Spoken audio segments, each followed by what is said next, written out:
자, 센터백이 언제나는 아니지. 이번 시즌 내내, 네. 언제나는 말이 좀 틀린. 이번 시즌 내내 어려움을 겪고 있었던 리버풀이 대형 이적설을 하나 터뜨렸고 조만간 이적이 될 가능성이 좀 커 보입니다. 그렇죠. 네. 여러 유력 기자들이 얘기하고 있어서 그렇죠. 기대감을 증폭시키고 있습니다. 라입지히에서 우파메카노 이외에 또 다른 또 괴물 센터백을 또 배출을 했었던 그 선수 코나테 이야기가 많이 나오고 있습니다. 그렇죠. 일단 온스테인이 독점으로 보도를 먼저 했습니다. 리버풀이 코나테 바이아웃인 4천만 유로를 지불할 의향이 있다. 라고 일단 얘기를 꺼내면서 던딜은 아니지만 협상에 큰 진전이 있어서 이제 영입이 근접해졌다라고 온스테인이 먼저 소식을 전했어요. 네. 이후에 레퀴프 그리고 크리스티안 폴크 여기에 이제 리버풀 에코의 폴 고스트까지 같은 얘기를 더하면서 이 코나테 이적의 영입의 확률을 일단 더해놓고 있는데요. 근데 세부 내용은 약간씩 다른 부분이 있습니다. 일단 레퀴프는 아직 던딜이 아니기 때문에 첼시도 코나테를 집요하게 노리고 있다. 다른 팀도 이제 들어올 수 있는데 그 팀이 또 첼시다. 네, 그 얘기를 했고 우리 또 트루 폴스자 이 폴크 개인적으로 그렇게 좋아하지는 않는데 이 사람은 트루라고 얘기했습니다. 이거 맞다. 맞는 보도다. 일단 뭐 좋은 얘기긴 합니다. 예, 그리고 뭐 폴 고스트의 경우에도 일단 계속 긍정하는 내용을 덧붙이긴 했었는데요. BBC에서는 추가로 리버풀은 임대생 카박의 완전 영입 결정을 아직 내리지 않았다라고 얘기를 했어요. 카박은 완전 영입이 의무가 아니잖아. 네. 그러면 지금까지 활약으로 봤을 땐 사실 조금 보내는 게 맞지 않나 싶긴 한데. 카박은 뭐 인터뷰나 이런 걸로 봤을 때 멘탈은 그래도 좋은 선수 같아요. 열심히 하겠다고 얘기를 하는 것도 훈련에서 긍정적으로 임하는 것도 보기는 좋은데 냉정하게 영리한 수비수는 아닌 것 같아요. 그렇지. 기량으로 봤을 때 과연 이 선수를 데려오는 것이 맞냐를 네. 선택을 해야 될 텐데 만약에 코나테가 이적이 확정이 된다 그러면 주전 조합은 반다이크와 코나테가 될 가능성이 가장 크죠. 그쵸. 코나테가 뭐 이따 얘기하겠지만 키가 90이 넘어요. 그럼 반다이크랑 코나테는 대형 센터백 두 명인 거야, 진짜. 그 대형이 실력도 실력인데 진짜 대형이야. 네. 수비에서 트윈타워가 장난 아니지.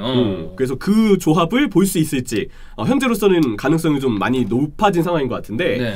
코나테가 그래서 어떤 선수냐? 이번에 디 애슬레틱에서 코나테가 어떤 선수인지에 대해서 아예 장문의 기사를 하나 쓴 게 있습니다. 그래서 그 내용을 보면 코나테가 이런 배경이 있고 또 이런 장점이 있구나. 이거를 기사를 통해서 엿볼 수 있는 부분이 있거든요. 일단 서아프리카 말리에서 프랑스로 이주를 한 코나테 선수고요.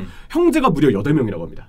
8형제야? 네, 디 애슬레틱 기사에서는 그렇게 나와 있었어요. 와. 그래서 와, 이 대단하다.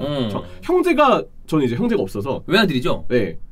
여자분이 포함된 것도 형제라고 하네. 남매라고 보통 얘기해요. 그럼 남매일 수도 있어요.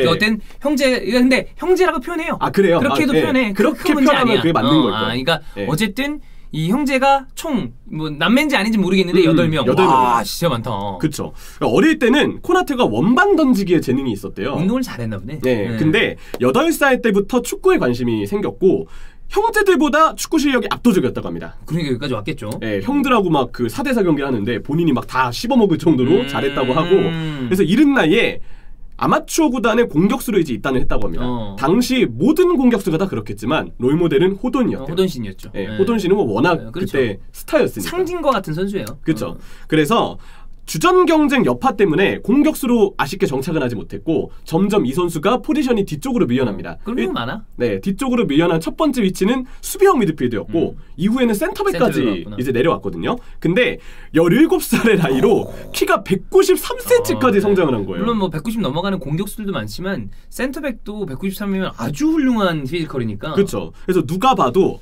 이 친구는 센터백에 특화된 몸이 됐다. 이렇게 얘기하는 게 당연해 보였던 성장 과정이 있었고요. 당시에도 수비 위치 선정과 볼 배급에서는 두각은 했다는 평가가 있더라고요. 이 선수가 처음에 이제 괴물 센터백이다라는 얘기가 많이 나왔던 게 190이 넘는데 이 선수가 빨라요. 그렇죠. 이따 또 얘기를 하는 게 굉장히 속도가 좋으니까 반다이크가 그 키에 되게 빠르잖아. 그게 엄청난 장점이거든요. 네. 그래서 이 반다이크랑 조합을 결성하는 것도 대단할 것 같고 이미 라젠발에서는 우파메카노하고의 조합에서 그러한 신체 능력의 장점을 엿볼 수 있는 센터백 듀오가 나왔었죠.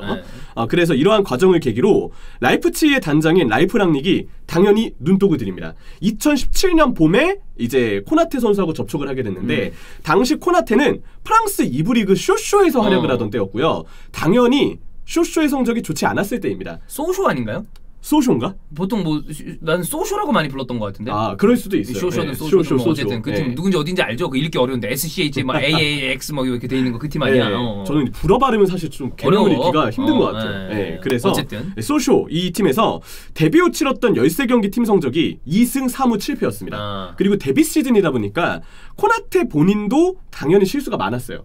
그러다 보니까 뭐 코나테에 대한 주목도가 어떤 우리가 흔히 얘기하는 메가 센터백이라고 하기에는 당연히 주목도가 덜했을 때였는데 라이프 랑닉은 이때부터 이 선수의 가능성을 집중했던 거죠.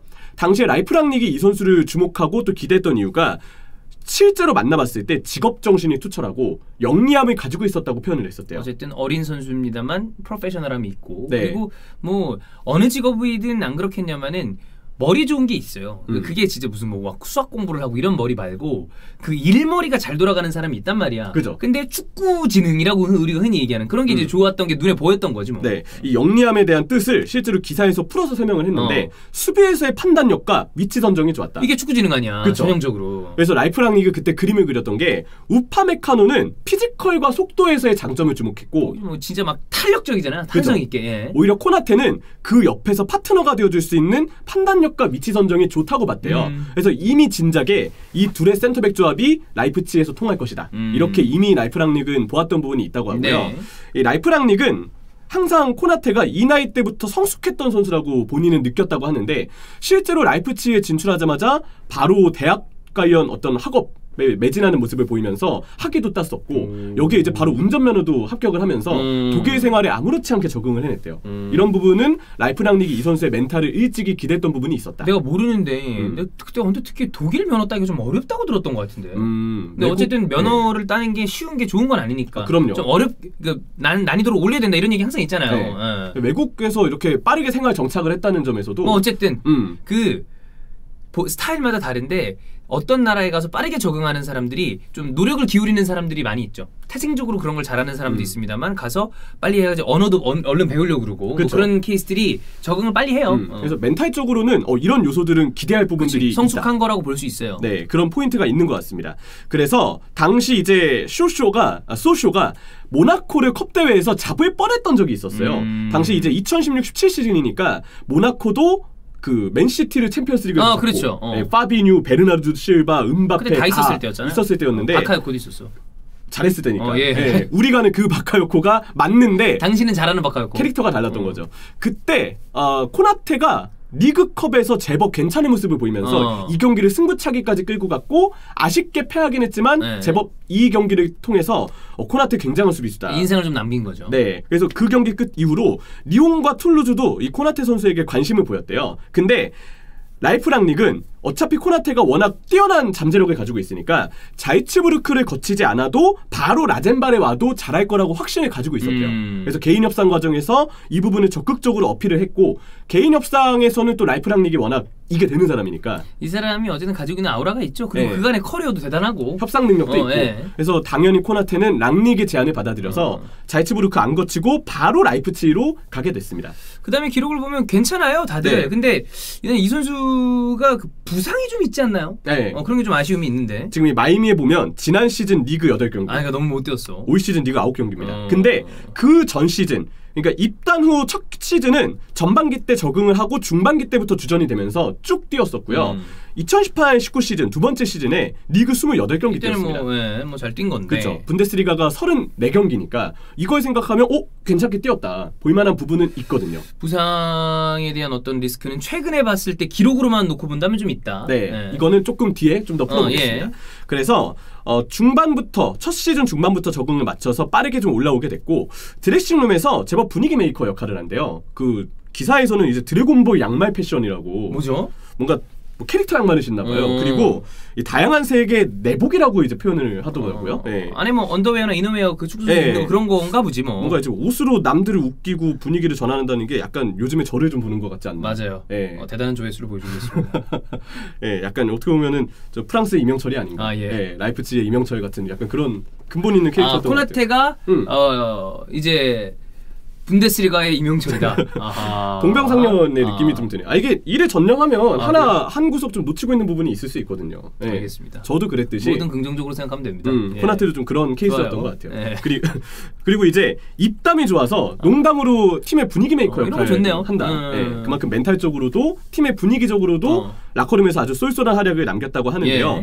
그러한 긍정한 요소들이 있었습니다. 그래서 우리가 주목할 점은 과연 코나테에게 기대점과 우려점이 무엇이 있느냐 이 부분인데, 내가 막 이렇게 그냥 언뜻 생각났을 때 기대점은 이 선수가 라이프치히에서 뛰었던 선수이기 때문에 라이프치히와 리버풀의 공통점은 뭡니까? 라인을 올린다는 거죠. 그렇죠. 커버할 수 있는 범위와 능력이 굉장히 있다. 근데 카박 같은 경우에는 사실 샬케에 있었잖아요. 그러면 이 선수는 물론 튀어나가는 성향을 가지고 있었지만 샬케의 순위가 최근에 되게 안 좋았기 때문에 내려앉아서 있었던 팀, 그러니까 어쩔 수 없이 밀려나왔던 팀이랑 올라가는 팀이랑 수비하는 스타일이 다르단 말이야. 그런 면에서는 유사하기 때문에 비교적 적응하기가 좋을 것이다. 피지컬 좋고 속도 괜찮고 빌드업도 괜찮고 그쵸. 운반도 되고 이런 거는 오케이. 사실 코나테가 좋은 수비수라는 걸 많이 알고 있는데 아까 얘기했던 언뜻 느끼기에 야, 그 선수 부상 좀 많지 않아? 라고 하는 그 선입견이 진짜인지 아닌지를 체크 좀 해봐야 돼요. 그렇죠. 가장 중요한 건 그거고 부상 빈도입니다. 그렇지. 우리가 이건 좀 잔인한 게 아니고 냉정한 비교예요. 마팁이랑 비교를 해봤거든요. 마팁 지난 시즌 리그 9경기, 올 시즌 리그 10경기고요. 코나테 지난 시즌 리그 8경기, 이 올 시즌 리그 9경기요. 이 두 똑같아요. 거의 비슷한 거 아니에요? 경기를 못 뛰고 있다. 그러니까 마팁이 나가면 마팁을 마팁으로 대체한다는 약간 그런 발상인 것 같거든요. 경기 수만 놓고 봤을 때는. 그렇죠. 근데 반론이 있습니다.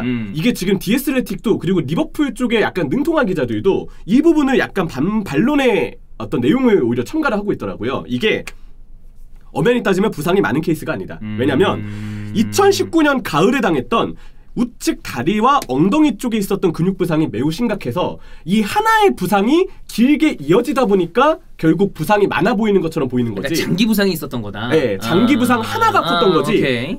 짧게 계속 부상을 당하는 케이스는 아니었대요. 잔부상 달고 다니는 선수랑 큰 부상이 있었던 선수랑은 좀 달라요. 물론 큰 부상이 한번 있고 나면 그 이후에 잔부상을 달게 되는 어떤 케이스들도 있어요. 그렇죠. 그 이후에 야 부상이 없었던 선수인데 그 큰 부상 이후에 저렇게 잔병 치레를 많이 하네. 이런 경우도 있긴 있습니다. 네. 고관절이기 때문에 그 부분은 염려할 필요가 있긴 할 거예요. 근데 이 반론을 제기하는 이들의 근거는 이 부상이 커서 재발된 부상까지 포함해서 무려 8개월 동안이나 결장을 했었고 초장기 부상이었네. 네. 그래서 작년 여름에는 아예 프랑스에서 수술까지 받았다고 합니다. 그리고 수술과 장기 부상의 여파 때문에 그 부상 복귀 후 초기에는 다른 부상도 잔부상이 원래 생겨요. 따라와요. 그래서 전반기 때 올 시즌 전반기 때 발목도 잠깐 다쳤었던 시기가 있었는데 이전에는 잔부상을 당해봤자 정말 가벼운 정도였고 그래서 2018-19 시즌에는 제법 단단한 모습을 보이면서 경기도 많이 뛰었다. 하나의 부상 때문에 이 선수를 유니몸으로 단정지어서는 그러기에는 아니다. 안 된다. 이게 이제 반론하는 이들의 근거였죠. 근데 어쨌든 조금 걱정이 되는 것은 사실입니다. 왜냐하면 큰 부상이 있었던 선수들은 간혹 이후에 조금씩 잔부상을 좀 달고 다니는 경우들이 있고 그쵸. 그리고 라이프치히에서 큰 돈을 주고 데려온 선수 중에 부상을 달고 다니는 선수가 하나 있죠. PTSD가 오네요. 예. 근데 나비케이타 같은 케이스가 한번 있기 때문에 그러네. 그런 케이스가 안 되길 바라야죠. 네. 이제 라이프치히가 그래서 파는 건 좀 아니기를. 그건 아니겠지. 바라겠고. 저는 그래도 라이프치히가 기량 자체로는 라이프치히라도 코나테가 그럼요. 네, 지금 매물들 중에서 기량 자체로는 정말 훌륭하다 생각해요. 그러니까 부상이 없으면 우파메카노보다 코나테가 더 좋은 선수다라고 얘기하는 경우도 나 봤어요. 네, 영리함에 있어서는 조금 더 그럴 수도 있다고 또 스타일이 여러 가지가 좀 다르기 때문에 둘 다 좋은 선수인데 코나테는 부상만 없다면 적응만 잘한다면 굉장히 좋은 영입이 될 가능성이 크다. 조고메스가 좀 잘만 돌아올 수 있다면 저는 이 영입은 그래도 환영할 만한 요인이 많다고 생각해요. 그럼 3명 아니야. 그리고 이제 또 어린 센터백들의 가능성을 조금 확인했잖아요. 뭐 네필립스라거나 리스 윌리엄스라거나 뭐 이런 선수들이랑 섞여서. 왜냐면 난 네 번째 센터백은 유망주들 쓰는 것도 좋은 방법이라고 봐요. 그러면 괜찮지. 어쨌든 뭐 아직 오피셜은 아닙니다만 굉장히 임박해 있다. 좀 그래도 리버풀 팬들은 가뭄의 단비 같은 소식 아닙니까? 네, 저는 긍정. 근데 대부분의 팬분들은 약간 부상에 질려 계세요. 의구심. 네, 그래서 그 맥락도 이해는 갑니다. 그렇습니다. 코나테 오피셜이 뜨면 다시 한번 우리가 체크해 보죠. 네.